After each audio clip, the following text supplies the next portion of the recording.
Allez, bonjour à tous. Là, je vais faire une petite vidéo pour essayer de détailler un peu sur le pourquoi c'est un cube et pas une autre forme géométrique. Alors, je me suis exercé ces derniers jours à chercher un autre chemin ou du moins démonter tout ça ou voir trouver autre chose, je sais pas. Donc, j'ai commencé à compter en points. Là, alors, là, on compte en points, un point, 2 points, 3 points, 4 points, 5 points. Là, on compte en traits, un trait, deux traits. Et là, on compte en points, mais qui rayonne, qui va se déplacer sur les côtés. Ça donnait ça, mais rien d'exceptionnel de ce côté-là. Donc, du coup, retour à ça. Et en fait, donc les mecs, ils ont bien compris qu'on était tridimensionnel, mais on est un tout. On a un tout qui n'est pas défini. On va définir ce tout par la division, donc le principe d'unité qui se divise en deux. Hop. Mais on l'a aussi sous forme de ici cap ici. Donc deux trucs comme ça, on peut l'avoir comme ça. Voilà. Et après, il va y avoir un troisième déploiement ici. Donc là, on est vraiment dans le 1, 2, 3. Mais ça, c'est une version, on va dire, deux dimensions. Alors, bien sûr, ça va nous donner DIO. Donc déjà, le DIO qui a quand même son importance dans le DIOS, par exemple.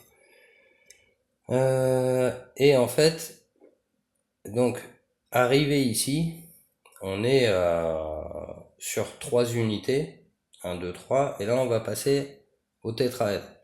Le tétraèdre, qu'on va retrouver ici, il a donc 4 billes.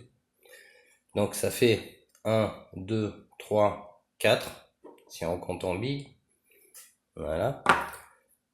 Et après, on va passer à celui-là, c'est 4, 5, 6, ça c'est 6. Et ici, on passe à 8. On va s'intéresser qu'à cela, parce que c'est ce carré-là, là, du coup, qui va nous intéresser. On n'a pas de pyramide à 5 faces dedans. Alors, la pyramide à 5 faces, on va la voir ici, où on va voir, voilà, hein, on a bien deux pyramides à 4 faces, qui nous donnent 6 pour valeur de celui-là. Et là, on a une pyramide à 3 faces, et 3 faces de l'autre côté. Alors, 1, 2, 3, et on le retourne, 1, 2, 3. Donc les 6 faces du cube, ces 6 faces du cube, ils se sont débrouillés avec ça. Et la solution, pour moi ça reste, hein, bien sûr, fallait lever les yeux. Lever les yeux sur les 6 premières couleurs, en fait, de l'arc-en-ciel. Ces 6 couleurs visibles, voilà, on va les mettre là. Ces 6 couleurs visibles qu'on va pouvoir attribuer à ça. Alors, évidemment, moi j'ai déjà fait un peu de chemin, donc on peut mettre celui-là. Donc pour le placement ici, on va le retrouver là-dedans, dans ce placement-là. C'est-à-dire que la matière, elle est toujours 1 en bas à droite. Donc une fois qu'on a placé la dualité, le 1 en bas à droite se retrouve ici. On avance par chakra, on monte, là on a découvert l'indigo et on revient au milieu. Donc ça fait un espèce de S, comme ça.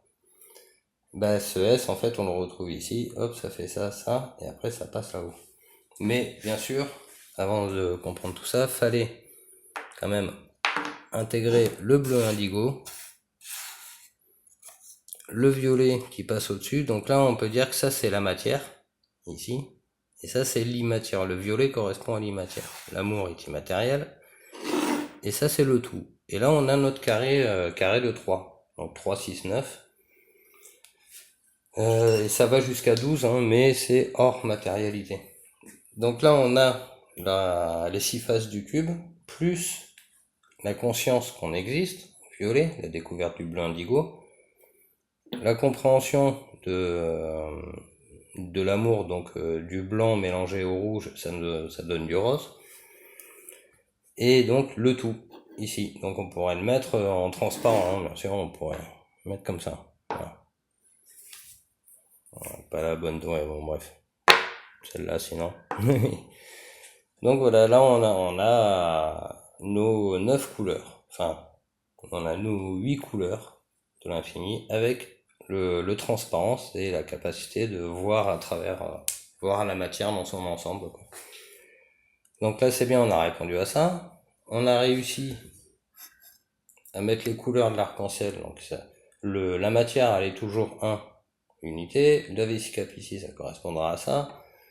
Le 3 c'est le jaune. Le vert, parce qu'après ça monte comme ça, le tétraèdre. Ce bleu là c'est celui-là.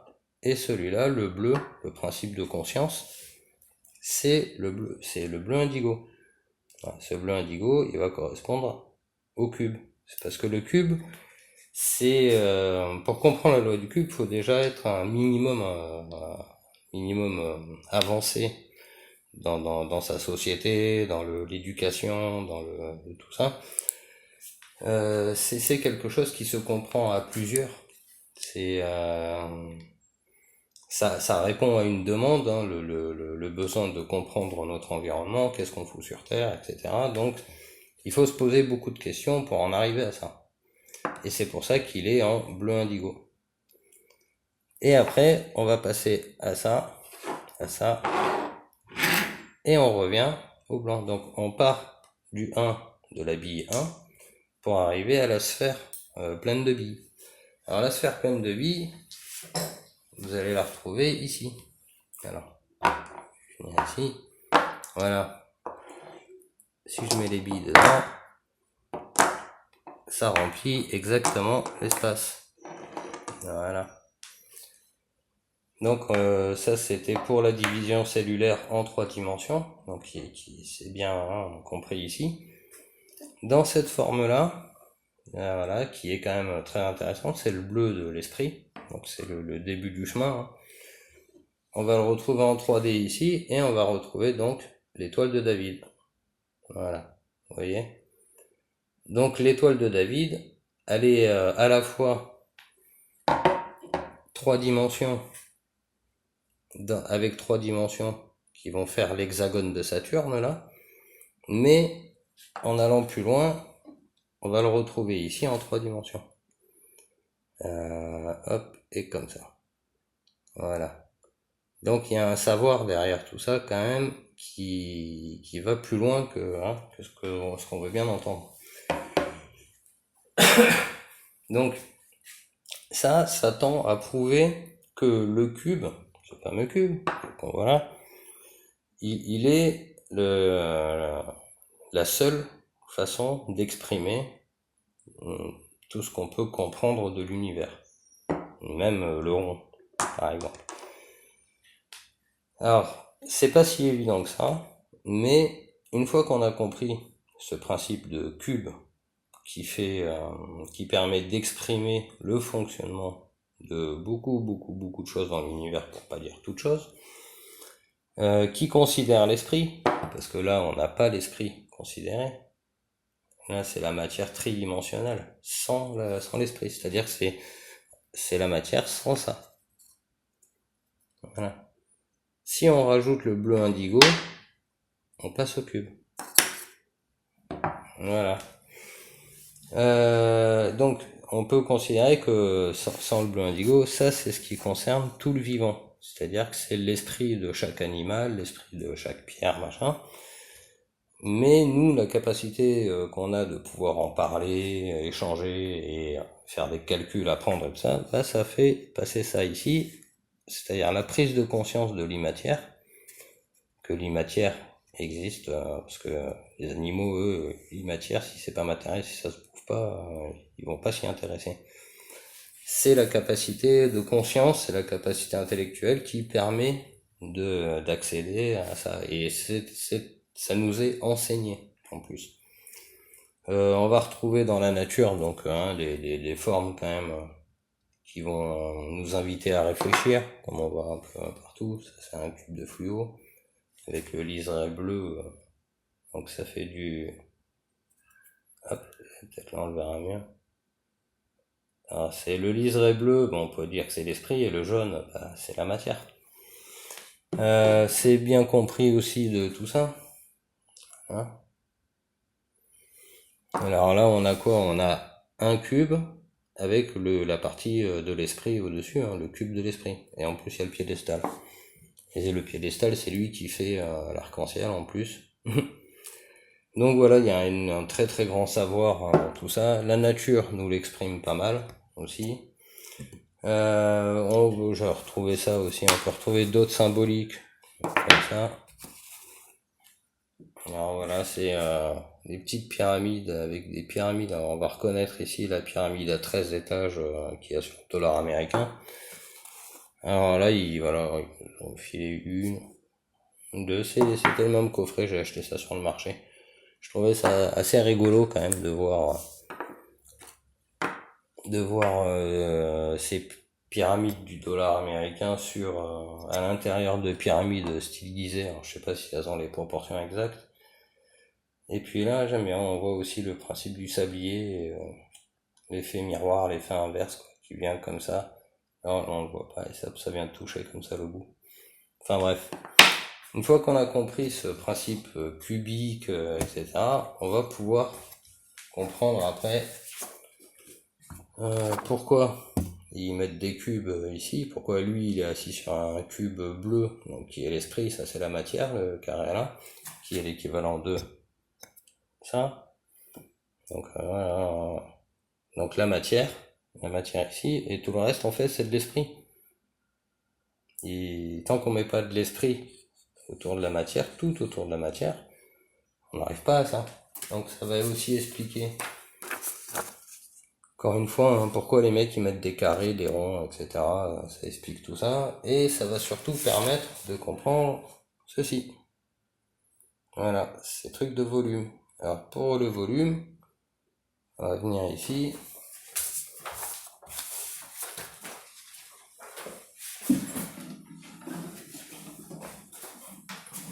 On va le mettre comme ça. Qu'est-ce qu'on voit là? Hop. Non, ça va faire un peu petit.